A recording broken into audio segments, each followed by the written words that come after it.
जी, अनिल जी अपने को अनम्यूट करिए, मैं आपके पास आऊँगा। चूँकि समाजवादी धारा की बात हुई, नेहरू के दौर की बात हुई, जो अभी सतीश जी ने कहा, उससे आप कितना सहमत हैं?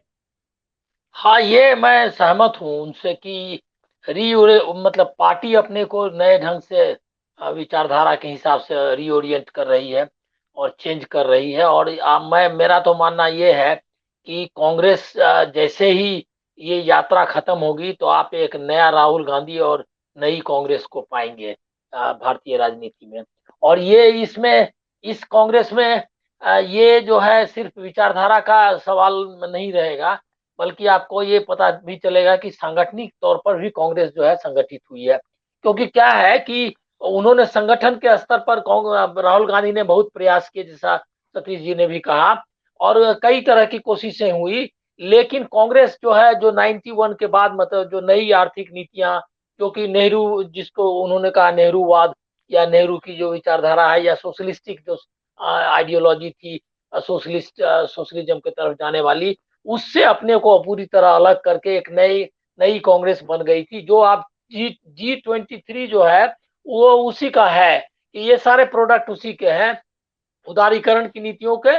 और सिर्फ फर्क इतना इनमें था कि ये सेकुलरिज्म में विश्वास करने वाले लोग थे। लेकिन वो भी कितना कमजोर है वो आप दिखाई दे रहा है कि पूरी एकदम आराम से बीजेपी में चले जा रहे हैं, बल्कि बीच का भी कोई ये नहीं देखते हैं। तो ये जो आइडियोलॉजिकल शिफ्ट है कांग्रेस का, तो इसका फायदा ये होगा कि ये जो जिस तरह के लोग, ये G23 वाले और ये जो उदारीकरण के समर्थक लोग थे, वो खुद ही छट जाएंगे। और कांग्रेस में इन लोगों को लग रहा था यही कि हम ही लोग हैं, और अगर मैं हम लोग नहीं रहेंगे तो कांग्रेस नहीं बचेगी। तो वो भी उनका जो अंदर का ये जो था अंदरूनी जो प्रेशर था राहुल गांधी पर और कांग्रेस के नेतृत्व पर, वो भी अभी ये छट जाएगा। दूसरा ये है कि इन मुझको अब जो है, ये सही कहा उन्होंने कि कांग्रेस ने एक नए आत्मविश्वास के साथ मतलब अब कदम बढ़ाना शुरू किया है उसने। इसलिए वो जो अपोजिशन यूनिटी वाला जो है उसको उन्होंने क्लियर कर दिया। बल्कि अब तो वो जो ये कर रहे थे, परहेज कर रहे थे, जैसे आम आदमी पार्टी के पर तो बोल रहे थे, लेकिन इनके बारे में बोलना, क्या कहते हैं, ममता बनर्जी के बारे में, तो उन्होंने अब साफ करना शुरू कर दिया है। बल्कि उन्होंने केरल में तो लेफ्ट पर भी उन्होंने अटैक किया है। तो इसीलिए अब कांग्रेस एम्बोल्डेंड हो गई है, वो पूरी तरह से बोल्ड होकर के कर रही है। इसका हमको लग रहा है क्या कि ये जरूरी भी है कि कांग्रेस अपने को नए ढंग से पेश करे। क्योंकि तो इसकी जरूरत इसलिए कि कांग्रेस अगर 100 से नीचे सीट पर अगर लोकसभा में अगली बार जिस तरह से जो कुछ ये अपोजिशन यूनिटी वगैरह के चक्कर में अगर वो उसको अगर प्रायोरिटी मान करके चलेगी, तो उसका नतीजा ये होगा कि वो 100 के नीचे अगर गई तो बीजेपी को आप नहीं निकाल सकते। तो इसलिए जरूरी है कि कांग्रेस इस तरह का आइडियोलॉजिकल रिपोजिशनिंग करे, अपने को नए ढंग से बदले। उसमें एक और चीज इंपॉर्टेंट है, जो लोग ध्यान नहीं दे रहे हैं, अपोजिशन जो उनके साथ जो एलाइज है कांग्रेस के, वो उसके साथ कहीं हटे थोड़े ही हैं।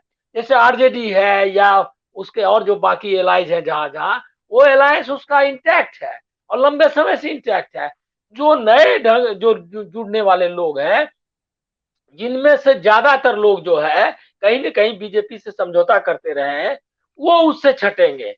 तो अब तो ये क्लियर हो रहा है कि आम आदमी पार्टी, ये क्या कहते हैं अपना ममता बनर्जी और टीआरएस, इनसे समझौता। दूसरा एक और है कि जो जोग्राफिकल ये है, जो भौगोलिक स्थिति है राजनीति की, उसको भी समझना चाहिए। कांग्रेस अभी देखिए, क्या आपने दक्षिण भारत के बारे में कहा, दक्षिण में बीजेपी जो है कर्नाटक के जरिए प्रवेश की थी और आगे उसी के जरिए एक्सपैंड करेगी। तो कांग्रेस का सीधा मुकाबला उसको कर्नाटक में है।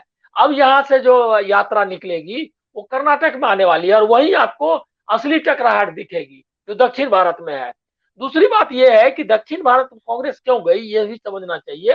कांग्रेस जो है दक्षिण भारत में जो रिस्पॉन्स दिख रहा है आपको, और है उसकी स्थिति, जैसे कर्नाटक, आंध्रा, तेलंगाना या केरल में, कांग्रेस बीजेपी से उसका मुकाबला भी नहीं है, वो ताकत है उनके पास।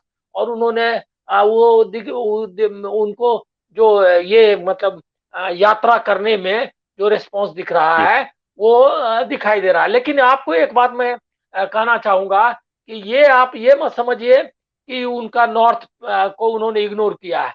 इग्नोर करने की बात नहीं है, बात ये है कि कौन जो जिस तरह से रिस्पांस मिल रहा है दक्षिण भारत से, उसका मैसेज आपको ये उत्तर भारत में जा रहा है और ये बहुत इंपॉर्टेंट है। इसीलिए ये मैसेजिंग, तो ये संदेश जो है उन्होंने उत्तर दक्षिण भारत के जी जरिए उत्तर भारत में डाला है।